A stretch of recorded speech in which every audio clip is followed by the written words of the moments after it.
శ్రీ మహాలక్ష్మీ నమః. నారాయణ సమారంభాం వ్యాసశంకర మధ్యమాం అస్మదాచార్య పర్యంతాం వందే గురు పరంపరాం. నారాయణం నమస్కృత్య నరం చైవ నరోత్తమం దేవీం సరస్వతీం వ్యాసం తతో జయముధీరయేత్. కుమార జననము. మన్మధుని దహించి శివుడు అంతర్ధానము చెందగా గిరిరాజు పుత్రికయగు పార్వతి నిరాశపడి ఏమి చేయవలనో తెలియని స్థితిలో నుండెను. భయపడిన తన కుమార్తెను చూచిన హిమవంతుడు భయపడి ఆమెను ఇంటికి చేర్చును. పార్వతియు పరమేశ్వరుని రూపమును ఔదార్య గుణమును చూచి నాకితడే భర్త కావలయునని తలచెను. తన తలుపు తీరుటకై గంగానదీ తీరమున తపమాచరించ నిశ్చయించెను. తల్లి తండ్రి ఆత్మీయులు సుకుమారివైన నీవు తపము వలదని వారించను. ఆమె వినలేదు. పార్వతి గంగా తీరమున చేరి మహాలింగ స్వరూపమును ఏర్పరచి నిరాహారియై జటాధారిణియై కొన్ని వేల సంవత్సరములు పరమేశ్వరునికై తపమాచరించును. శివుడు పార్వతిని పరీక్షింపగోరి బ్రహ్మచారి వేషమున వచ్చెను.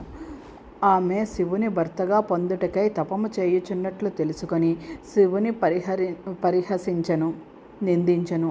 అయినను ఆమెకు శివునిపై గల దృఢానురాగం నెరిగి ప్రత్యక్షమై వరమును కోరుకొమ్మనెను. పార్వతి శివుని భర్తగా కోరెను. శివుడును ఆమె కోరిన వరమునిచ్చి అంతర్ధానముందెను. శివుడు సప్తర్షులను తలచెను. శివుడు తలచినంతనే సప్తర్షులు నమస్కరించుచూ వచ్చి శివుని ఎదుట నిలిచిరి. శివుడు మీరు నాకే కన్యనిమ్మని హిమవంతుని అడగమని చెప్పెను. సప్తర్షులు శివుని ఆజ్ఞను శిరసావహించి తమ కాంతులచే దిక్కులను ప్రకాశింపచేయుచు ఆకాశ మార్గమున హిమవంతుని కడకెగిరి. హిమవంతుడును వారికెదురు వెళ్ళి నమస్కరించి గృహములోనికి తీసుకుని వచ్చి పూజించెను. వారిని సుఖాసీనులు గావించి మీరు నా ఇంటికి వచ్చుటయే నేను ధన్యుడనైతిని.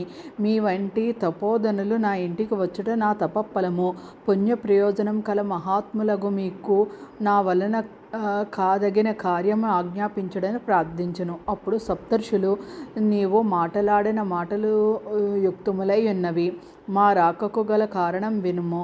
దక్ష ప్రజాపతి కుమార్తె సతీదేవి యజ్ఞశాలలో శరీర త్యాగము చేసి నీ కుమార్తె పార్వతిగా జన్మించినది. ఆమెకు తగిన వరుడు శివుడు తప్ప వేరెవరునూ ముల్లోకాలను లేరు. ఆమె ఆనందమును కోరు నీవు ఆమెను పరమేశ్వరునికిచ్చి వివాహం చేయవలెను. వేల కొలది పూర్వజన్మలయందు నీవు చేసిన తపమెప్పటికీ నీ కిట్లు ఫలించినది అని పలికిరి. హిమవంతుడు సప్తర్షుల మాటలను విని నా కుమార్తె నారచీరలను గట్టి ఈ గంగా తీరమున శివుని భర్తగా కోరి తపమాచరించుచున్నది. పరమేశ్వరుని వివాహమాడుట ఆమెకు మాకు ఇష్టమే. నేను నా కుమార్తెను మహాత్ముడగు త్రినేత్రునికిచ్చితిని. మీరు పరమేశ్వరుని వద్దకు పోయి హిమవంతునిచే కుమార్తెయగు పార్వతి నీకు ఇయ్యబడినదని చెప్పుడు. ఈ వివాహమును మీరే నిర్వహింపుడు అని సవినయముగా పరమానందముతో పలికెను. సప్తర్షులు హిమవంతుని మాటలను విని శివుని వద్దకు వెళ్ళిరి. శివునకు హిమవంతుని మాటలను చెప్పిరి. లక్ష్మీదేవి మున్నగు దేవకాంతలు, విష్ణు మున్నగు దేవతలు, షణ్మాత్ములు, మునులు అందరూ శివపార్వతుల కళ్యాణ మహోత్సవమును చూడవచ్చిరి. శివుడును సర్వదేవతాగణములు, మునులు, షణ్మాతలు పరివేష్టించుచుండగా వృషభ వాహనారూఢుడై వేదఘోషతో చేరి ఈ మృదంగ ప్రభృతి వాద్యధ్వనులతో బంధు పరివారముతో హిమవంతుని పట్టణమునకు చేరును. హిమవంతుడు శుభగ్రహ నిరీక్షితమగు శుభలగ్నమున పార్వతిని శివునికిచ్చి వివాహం గావించును. వారి వివాహము ముల్లోకములకు మహోత్సాహమయ్యను. వివాహమైన తరువాత శంకరుడు పార్వతితో కలిసి లోక ధర్మానుసారముగా సుఖించుచుండును. పగలు సంపన్నమగు హిమవంతుని ఇంటను, రాత్రులయందు సరస్తీరములయందు పుష్పఫల సమృద్ధములుగా వనములయందు మనోహరముగా పర్వత సీమలయందును శివపార్వతులు స్వేచ్ఛా విహారంతో సుఖించుచుండరి. ఈ విధముగా కొన్ని వేల సంవత్సరములు గడిచినవి. ఇంద్రుని శాసనముననుసరించి ఆ కాలమున సంయోగమున ఏర్పడిన గర్భము వలన సంయోగము వలన స్రవించెడిది. అందుచే శివుని కలయిక వలన పార్వతీదేవికి ఏర్పడిన గర్భము శివపార్వతుల పునఃసమాగమముచే పోయెడిది. ఈ విధముగా గర్భస్రావం జరుగుచుండెను. పార్వతీ గర్భం నిలుచుటలేదు. శివుని వలన పార్వతికి కలిగిన గర్భము నిలువకపోవటచే పార్వతీ గర్భమున పుట్టిన రుద్రపుత్రుని వలన తారకాసుర వినాశనము కెదురు చూచుచున్న దేవతలకు ఆశాభంగము నిరాశ కలిగి విచారమగుచున్నది. వారందరూ ఒకచోట కలుసుకొని పరమేశ్వరుడు నిత్యము రథాసక్తుడై ఉన్నాడు. ఇందువలన గర్భములు నిలుచుటలేదు. కావున శివునకు పార్వతితో మరలా కలయిక లేకుండానట్లు చేయవలేను. ఇట్లు చేయుటకు అగ్నియే తగిన వాడని నిశ్చయించిరి. అగ్నిహోత్రుని పిలిచి, అగ్నిదేవా, నీవు దేవతలకు ముఖము వంటి వాడవు, దేవతలకు బంధువువు. నీవు ఇప్పుడు శివపార్వతుల విహరించు చోటుకు పొమ్ము. రథాంతకము శివుని దర్శించి శివపార్వతులను మరలా కలయిక లేకుండానట్లు వ్యవహరింపుము. వారికి పునఃసంగమము లేనిచో పార్వతీ గర్భము నిలుచును. రథాంతమున నిన్ను చూచి పార్వతీదేవి సిగ్గుపడి తొలగిపోవును. అందుచే వారికి మరలా పునఃసంగమము ఉండదు. శివపార్వతుల రథాంతమున నీవు శివునికెదురు నిలిచి శిష్యుడవై వేదాంత విషయములు ప్రశ్నింపుము. శివుడు నీ సందేహమును తీర్చును. ఈ విధముగా నైనచో గర్భవతియగు పార్వతి ఈ పుత్రుని ప్రసవించును. తారకాసురుడు రుద్రపుత్రునిచే హతమగుడును. తన కష్టములు తీరునని దేవతలు అగ్నిని ప్రార్థించిరి. అగ్నియు దేవతల ప్రార్థన అంగీకరించి ఈ శివపార్వతులైన చోటుకు పోయెను. శివపార్వతుల సంగమమున శివుని వీర్యము విముక్తము కాకుండగానే అగ్ని శివపార్వతుల వద్ద ప్రత్యక్షమయ్యెను. వస్త్రవిహీనయున్న పార్వతి అగ్ని రాకడను గమనించి సిగ్గుపడి బాధపడుచు చాటునకు పోయెను. శివుడును పార్వతి తన దగ్గర నుండి దూరముగా వెళ్ళుచుడే అందుకు కారణముగా అగ్నిపై కోపించి, మా సంగమమునకు ఆటంకం చేసితివి. వీర్యపతనమునకు స్థానం కాదగిన పార్వతి ఇచ్చట లేకుండుటకు నీవే కారణం.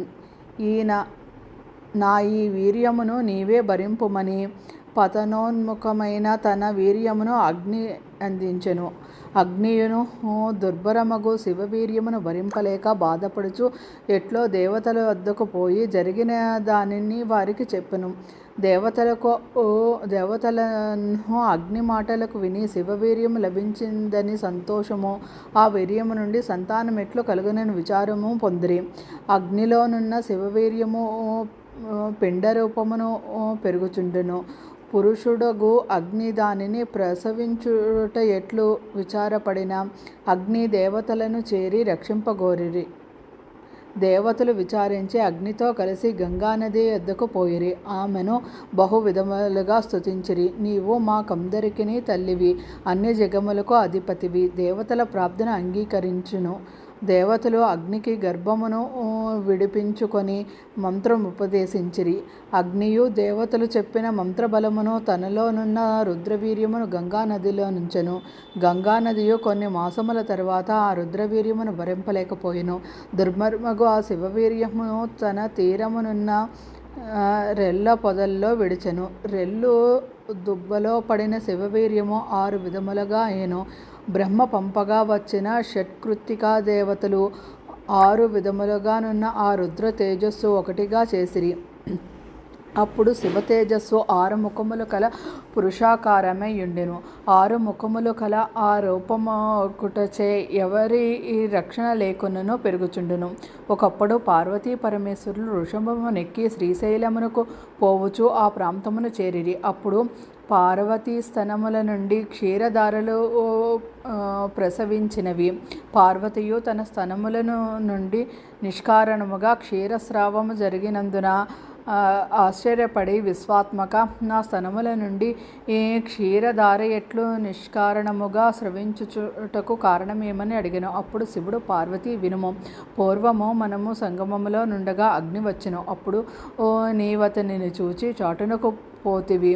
నేనును కోపించి పతోన్ముఖమైన నా తేజమును అందుంచి తిని అగ్నియు దానిని భరింపలేక దేవతల సహాయమున గంగా నదిలో విడిచును. గంగా నదియు నా తేజమును భరింపజాలక రెల్ల పొదల్లో విడిచును. 6 విభాగములైన ఆ తేజస్సును షట్కృత్తికలు ఒకటిగా చేసిరి. అప్పుడు 6 ముఖములు కల పురుష రూపమయ్యెను. ఆ పురుష రూపమున్న చోటుకు మనము వచ్చితిమి. ఇతడు నీ పుత్రుడగుట చేతనే నీ స్తనములు క్షీరమును స్రవించుటచే ఇతడే నీ పుత్రుడు. నా తేజస్సు వలన జన్మించినవాడు ఇతడు. శ్రీ మహావిష్ణు సమపరాక్రమశాలి. వీనిని నీవు రక్షించి పాలింపుము. వీని వలన నీకు మిక్కిలి ప్రఖ్యాతి వచ్చునని శివుడు పార్వతితో పలికెను. పార్వతీయును శివుని మాటలను విని ఆ బాలుని తన ఒడియందు ఉంచుకొని తన స్తన్యమునిచ్చెను. పరమశివుని మాటలచే ఆ బాలుని యందు పుత్ర వాత్సల్యమును చూసిన పార్వతి వాని యందు పుత్ర స్నేహమునంది ఉండెను. ఈ విధముగా ఆ బాలుని తీసుకుని ఆమె కైలాసమునకు వెళ్ళెను. పుత్రమును లాలించుచు ఆమె మిక్కిలి ఆనందము పొందుచుండును.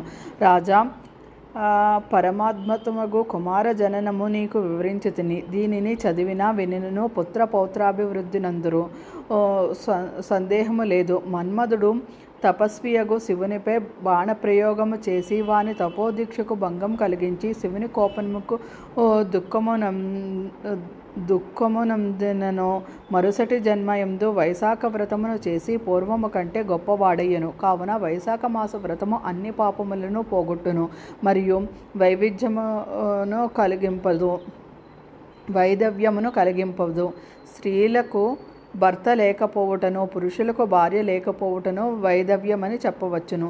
వైశాఖ వ్రతమును చేసి రతి దహింపబడిన మన్మధుడిని పొందెను. మన్మధుడును దగ్ధుడైనను వైశాఖ మహిమ వలన భార్యను పొందెను.